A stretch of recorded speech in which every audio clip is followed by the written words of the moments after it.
DSLRs are incredibly popular at the moment for video, and we found that in addition to that, video lenses, of course, have become the next big thing as well. I've got Luke here to tell us a little bit more about Samyang and the difference between video lenses and photographic lenses.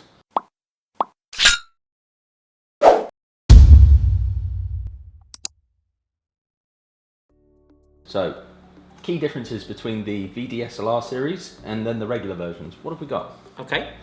The video versions have a declicked or a decoupled aperture. So if you turn the ring, you'll find that there's no stops. It's a nice smooth movement there for going through the system. Yep. Several reasons you'd want that. One obvious one is noise. The clicks are made by a ball bearing. Any decent microphone is going to pick that up. So Gotcha. There's one. Another reason you would want decoupled aperture or declicked aperture is that you can turn the aperture smoothly whilst filming to change the exposure.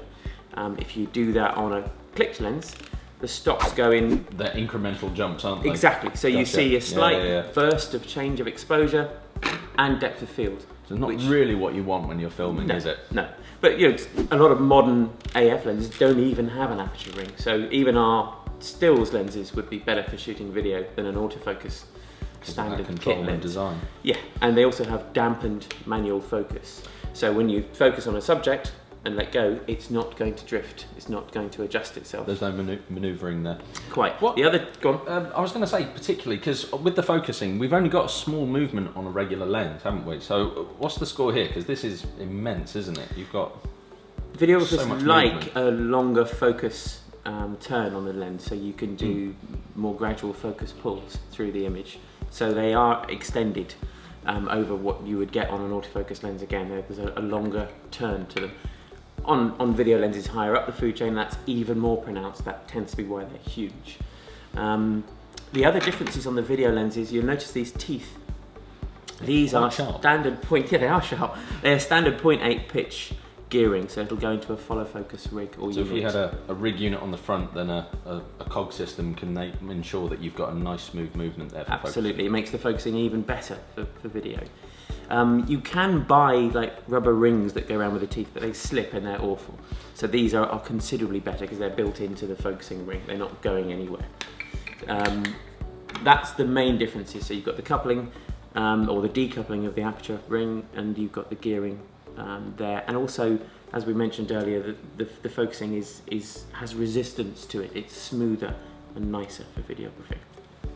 There are quite a few lenses in the set now. We start with an 8mm lens, which is designed for a Super 35 or an APS-C chip. Gives you a 180-degree field of view. This is where I first discovered Samyang, particularly a few years back, in that very good for fisheye results and things like that. But then as the system's evolved and we've now got video, particularly taking the market now with a lot of brands, this sort of combination of the two is fantastic, isn't it? Yeah, absolutely. This lens is quite popular with skateboarders and people into BMXing, that sort of stuff, because you can get some really dramatic shots close to your subject, sort of GoPro styling, because the GoPros are super wide.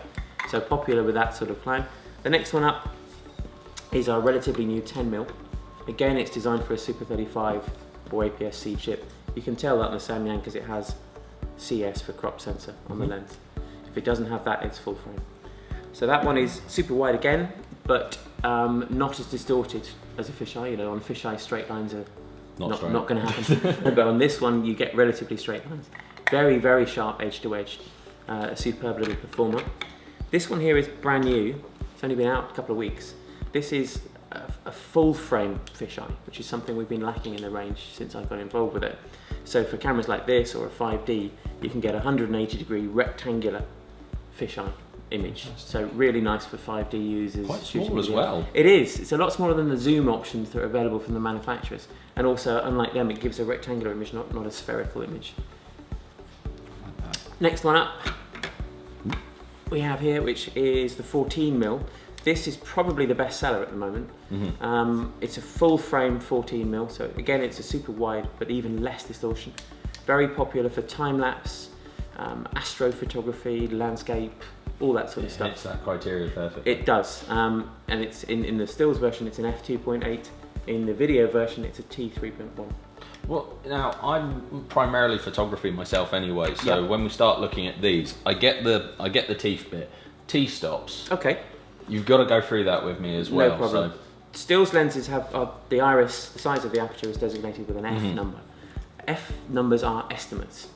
If you set an F lens to say F2, it isn't. It's probably 2.1, maybe 2.2. Okay. For stills, it really doesn't matter because every still picture is its own individual thing. Subject and what you're shooting. Yeah. For video, it's quite important that they are more accurate at that. So they're designated as T, which stands for transmission. When these things are made, light is transmitted through it and measured.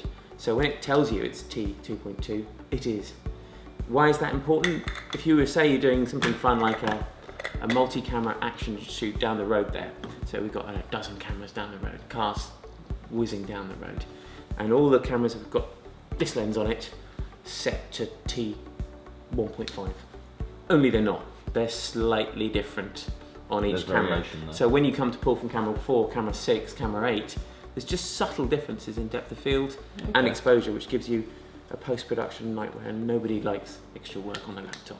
So that's the key difference between the two. So F is estimate, T is accurate. Gotcha. Oh, brilliant. So did the 14. We've also have a little 16mm here. This is the last of our crop sensor video lenses. Works very well on Blackmagics and cameras like that. It's a 16mm T 2.2. Cool. Next up we have a full frame lens, the 24. I know that's pretty popular with us as well in store. It is. It is. A lot of video cameras, including the ones we're being filmed with now, are APS-C sensor. So this actually works out as a 35 on those. Rather ideal for the job. Indeed. And also the advantage of using a smaller sensor on a lens designed for a bigger sensor is you're using the middle of the lens. Sweet spot the areas. Sweet spot of the lens. Yep. Exactly. So they actually work slightly better. We've got slightly out of order. Lens chess will ensue. The 35 is probably the most critically acclaimed of all the Samyangs. It gets compared to lenses that are vastly more money and holds its ground very well. One of our best sellers, again on a Super 35 or APS-C camera, it's a 50. And everybody loves a 50. Which brings me neatly onto the 50. See what I did there? This is a relatively new lens.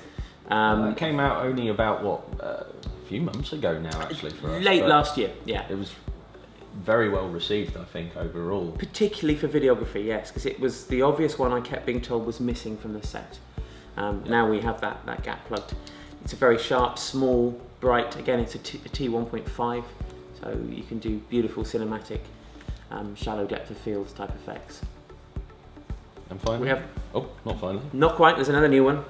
We have an 85mm, again full frame, T 1.5, beautiful for interviews, portraiture, that sort of stuff. Again, it's short and very fast. So I like the design on that. Very solid, particularly in this one. And last but not least, the other new one is a 135mm T 2.2. The stills version is an F2. Haven't been very many test reports on it yet, but the ones I have read have been extremely positive. They're comparing it to the L series Canon, which is a common comparison with our Samyangs, and suggesting that it's quite a bit sharper. But we'll wait till we get some more official reviews. As always with all of these ones, we've got filter threads on the top. Yep.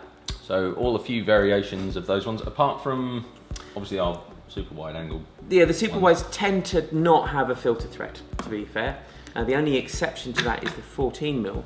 Samyang have produced a holder for filters for that, which can be supplied to you. We've got them. You already got them, good. We've got those. Most of the other lenses, with the exception of the 85, take a 77mm thread. Nice so and easy they're pretty much standard. Filters. Speaking of standard, you may hear about Mark II Samyang video lenses and you may think, what are they?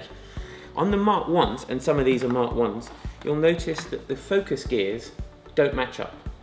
They're in a different Everything's place. in slightly different sizes and scales. So when you're using a follow focus unit, it's a bit of a pain because you have to adjust the follow focus unit to match it up with the gears. Yep. All the Mark II lenses, and that includes the recent lenses like the 50, the 135 and the 12, the focusing gears line up perfectly. So the consistency throughout means that all you're having to do is change lens. Yeah, you haven't got to adjust the follow focus unit.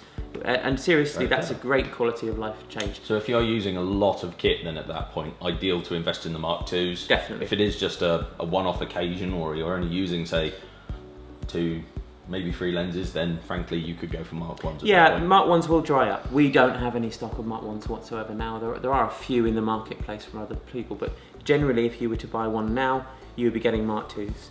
There are various rumours that they're different optically or coatings are different. That's not true. The only difference is that they've moved this gear. Fantastic. Thanks, Luke, for the rundown on the lenses here. Be sure to leave us a like, and I'll see you next time.